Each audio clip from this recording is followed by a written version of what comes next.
அன்பிற்கினியவர்கள், இனிய வணக்கம். ஒரு விமானத்தில் தன் பக்கத்தில் உட்காந்துருந்த ஒரு சிறுமிக்கிட்ட தன்னுடைய அறிவு கூர்மையை காட்ட விரும்பிய ஒரு தத்துவ மேதை அந்த சிறுமிக்கிட்ட கேட்குறார். உன்னிடம் சில கேள்விகள் கேட்கலாமா அப்படிங்கிறார். அந்த குழந்தை ஏதோ ஒரு புக்கு படிச்சுட்டு இருந்தது, அதை மூடி வச்சுட்டு என்ன கேள்வி அப்படின்னு கேட்குது. கடவுளை பற்றினது அப்படின்னு அவர் சொல்கிறார்.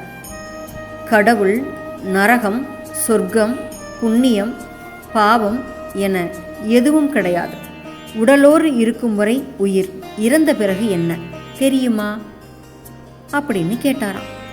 அந்த சிறுமி கொஞ்ச நேரம் யோசிச்சுட்டு, நான் ஒரு சில கேள்விகள் கேட்கட்டுமான்னு சொல்லிச்சான். ஓ எஸ், தாராளமாக கேட்கலாம் அப்படின்னாராம். ஒரே மாதிரி புல்லத்தான் பசு, மான், குதிரை உணவாக எடுத்துக்குது. ஆனால் அதிலிருந்து வெளியில் வர்ற கழிவு வெவ்வேறாக இருக்குது. பசுவுக்கு சாணமாகவும், மானுக்கு சின்ன சின்ன உருண்டையாகவும், குதிரைக்கு கட்டி கட்டியாகவும் வெளியில் வருது.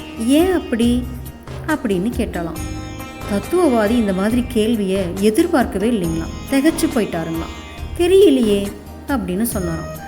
கடவுளின் படைப்பில் நிகழும் மிக சாதாரண விஷயம் இந்த உணவு, கழிவு பற்றிய ஞானம்தான்.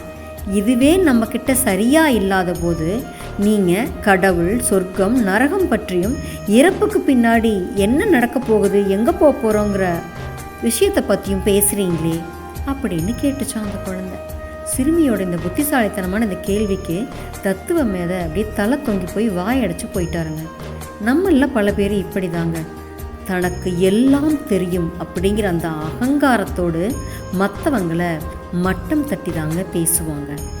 நிறைகுடம் ததும்பாதுங்க, குறைகுடம் என்னைக்கும் கூத்தாடும் அப்படின்னு முன்னோர்கள் இதை தாங்க சொல்லியிருக்கிறாங்க. யாரையுமே குறைவாக எடை போடக்கூடாதுங்க. தலைக்கணமும் கூடாது. கற்றது கைமண் அளவு, கல்லாதது உலக அளவு. சரிங்களா? நாளை சந்திப்போம் தோழிமையிலே. மகிழ்வுடன் விஸ்டம் மெட்ரிக் மேல்நிலைப்பள்ளி, செய்யாற்றை வென்றான்.